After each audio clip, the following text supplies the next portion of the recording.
Greetings everybody, welcome back to my channel. I have here some watercolor paper and some watercolor and jelly gouache paints. And I thought what I'd do is mix a bunch of, this is very beginner friendly, just thought for a very short little video that I wanted to do this afternoon. Showed you what mixing certain colors would look like, kind of like when we were kids and had to mix colors. So these are watercolor. So this here was a red and a yellow. I'll do it again. A red. Oops. And then I did yellow. And when I mixed them together, brought them down here like this, or on the side, you get an orange. We learned that as kids, remember? Okay. Then the next one, I took a blue. And I took a yellow. These are all watercolor and jelly gouache. And then rinse it off. Come down, put them together. You get this nice, pull it to the side. You get a nice green. Then I took a blue. And that's a little dark, but we'll put a little here for the next one. I took a blue and I took a red, rinse off my brush, and we have a purple, a nice purple actually that it makes. So there you go there. Then I took a red.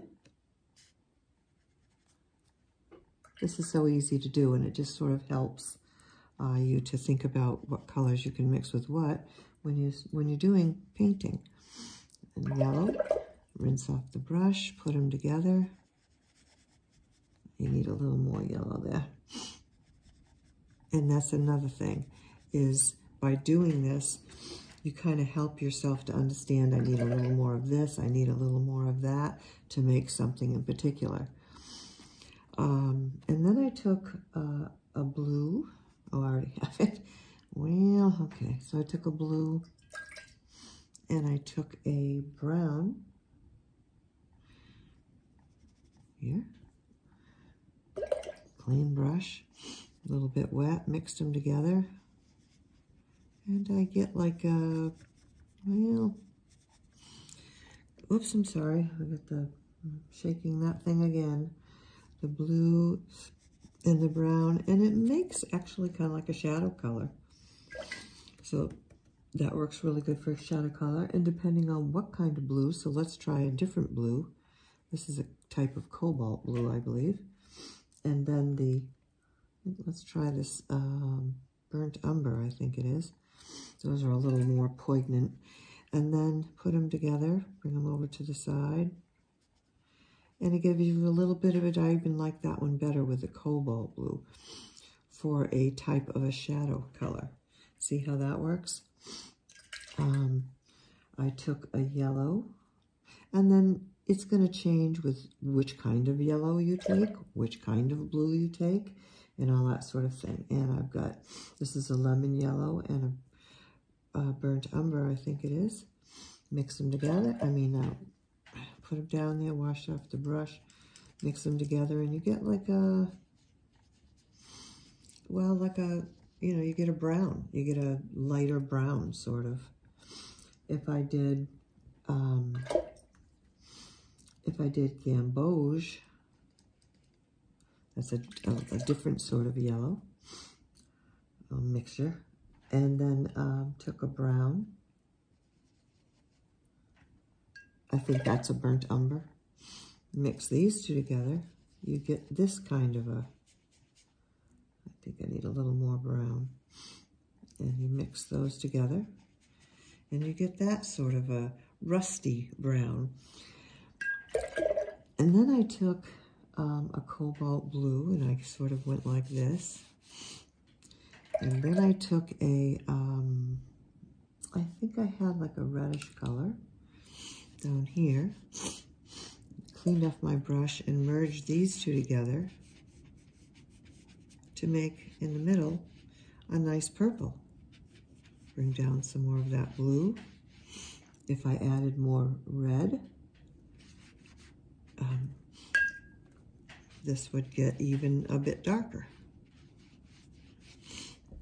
So it's really cool doing this because it really does, you know, show you. And see, say I come over here and I add a little more red to this.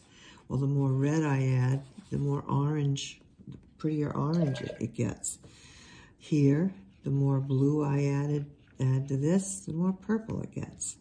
I bring up some more red, bring up some more blue, so it gets darker. So the more of a color that you add, and sometimes the ratio is the same and sometimes the ratio is not the same. But again, this is, you know, I'm not getting into all the different warms and cools and all that. You should do that with a color wheel and get used to those things.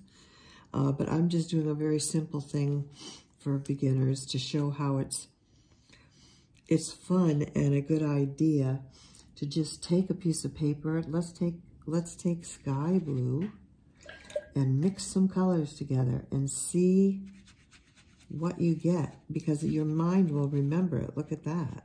How pretty is that? I mean, you get a bit of a magenta-y color mixed with a sky blue and this pretty purple. Let's see. If I take a green, it's kind of like a sap green. And also the, you know, more pigmented and not watered down, the color, excuse me, the stronger it's going to be. And now this is a blue, and if I merge them together, I get like a blue-green. And depending on how much, I always love those colors, depending on how much green you put in, there's that. Depending on how much blue I put in, I change it to more bluey than, you know, greenish. So it's really pretty, beautiful. I mean, of course, you know, as we know, you go on forever mixing colors. But it's just a fun exercise, I think, and something I don't do enough, but a fun exercise to just take a palette full of colors. You can even, you know, write it down if you want. But I'm not getting into all that, especially for this video. Do it however you want, but just take different colors, mix them with other colors, and then, you know, when you have extra time, just make a chart of your own. I'm just doing it about as simple as you can get right here to show you what happens with watercolor and a little bit of jelly gouache, if you want to add it, because they're so similar.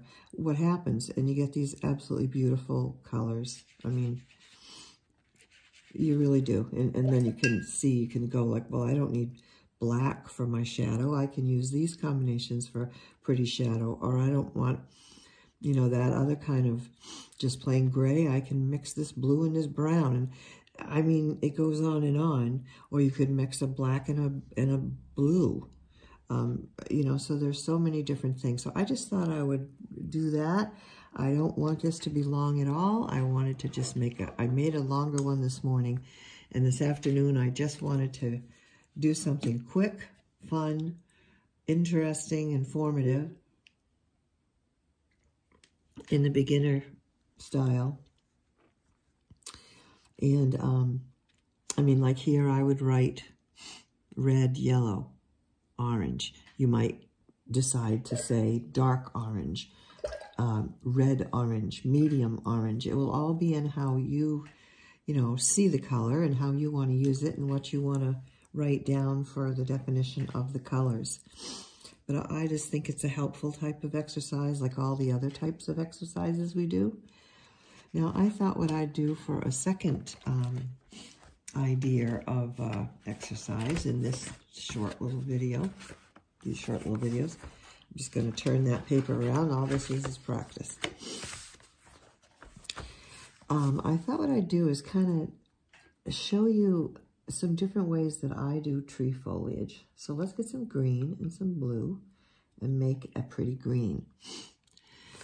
I can use this round brush, pointed brush, or I could use a flat brush, or I could use one I could use a fan brush. I can use a brush that I've split the ends. So let's just check it out.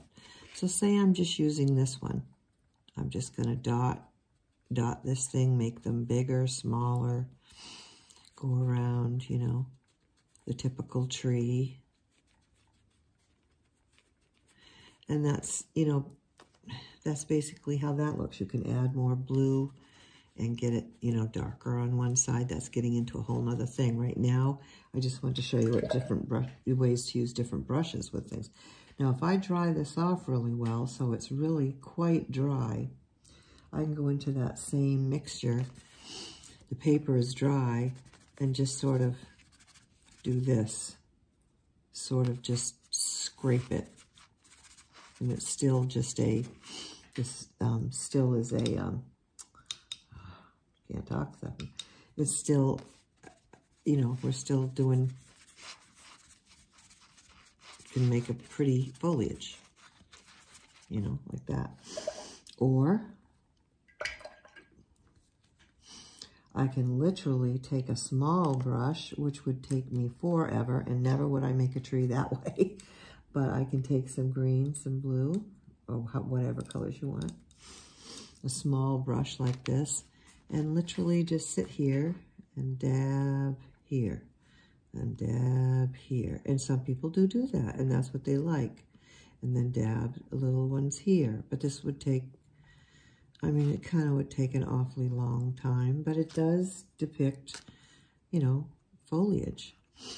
All you're doing is dabbing with the tip of the brush. That's it. Just the tip of it. You're not laying it down sideways or anything. And again, you could darken some areas like this. Or, you know, lighten some areas with some yellow or another lighter color. I'm sorry, with the tip. Okay, that's another way. And again, this is very beginner friendly. All I'm doing is, you know, I'm not getting into branches or tree trunks or anything like that. Just what you can do with a brush for a certain object. This particular one is for a tree. So now I've got the fan brush. That's another way, which I like. I like the fan brush for lots of things. This would be great for, say, a, what do you call it? Fern tree, you know, you make the ferns. Or it's just fine for using the corner of it and dabbing the paper like this to make your tree. Just a different brush, different texture. Looks a little different. Always leave some whites in there. And then you can go like this if you want, and like that. So that's another way to make a tree. And then, of course, you can have your you know, your pine tree, which without getting into, as I said, the trunks and branches and everything, you can use your tip. You can use a small brush, a large brush, back and forth like Z's. You know, you'd have your trunk coming down through the center here, back and forth. Make it a little more in center-ish like, you know, and then your branches would come out. You can also do, like, get your tip, and then you'd have your trunk. And then you can just also, you know, dab it with the side of your brush, not the tip of your brush, the side of your brush. That also makes pretty trees, right? Or you can take the fan brush, and you can do the same thing again. You can use a little one. I have a little one too if you're in a small space. You know, just kind of take the tip of it, and, you know, you'd have your down the center, and you can have them going up,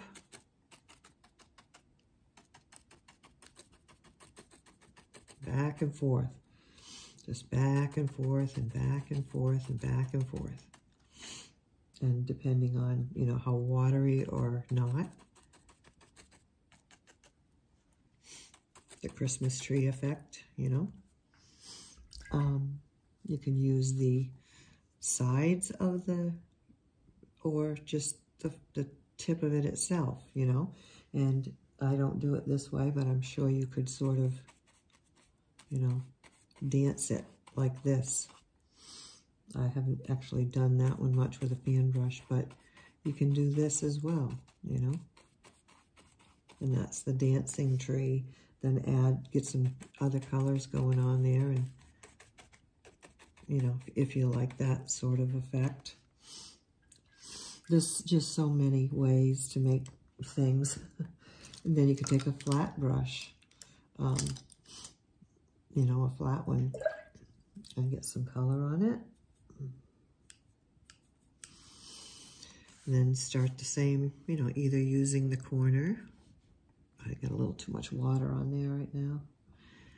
Using the corner, and then come down and use the flat part or the tip part. That's another way. You know, a really fast tree, adding whatever colors you want. I'm just, usually you start like this at the top, and then you can also lay it flat on its side, and it gives you that thicker substance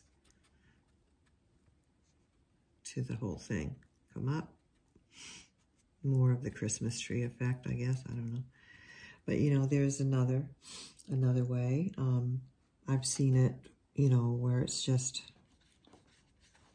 this. You can go as simple as that. You can even, if you wanted to, for a really simple thing, it just doesn't take much of anything, you could just take your color, dab it, just the tips, just the tip of the brush. You can, you know, kind of drag it if you want to. I mean, there's so, and then you just shade them and highlight them, and, you know, I'll add a trunk, add branches. So I just, you know, thought I'd show some absolutely incredibly simple things, because I was pretty involved this morning with the painting. Some of this, you don't even have any, you know, it's not, I can't think of the word I'm trying to say, but you can't see the lines. You can't, you know, it's a smudge like this. And another thing is also, if you're doing a background tree, you don't want a dark color. You want to get a color and make it as just about as light as you can, right? Even lighter. Take some of the color out. Do that. That's another way some people do it. Just like that. And an up-front tree, a tree that's going to be up front and in your face, you want it dark. So I've got purple, green, maybe even add some red. Now, say that was in a picture. Say I want to do the same thing, just come here. And right over that, you can see that there's something in the background that gives the depth, 3D effect, the depth of something. And then even in front of that, I could actually take a blue with hardly any water and start again, go over it again. And now I've got 3 trees. One here, here a little bit, and this one's right in your face because it's the closest to you. So I just thought I would, you know, I don't want to really get into the highlighting and shading and all that. I just wanted to show you some fun little things in a quick little video here this afternoon of color, like we did the color mixes, and just how you can, different ways you can really fast do some trees, because you can be real detailed or you can be abstract or anything in between. So there you go, folks. Stay tuned for more videos, and they're all different kinds with the watercolor and the jelly gouache, sometimes together, sometimes by themselves. But check out my channel, check out the other videos, keep coming back. Please like and subscribe, and put your comments in, your questions in, whatever, and I'll try to get to them. And have a wonderful rest of your day. See you later.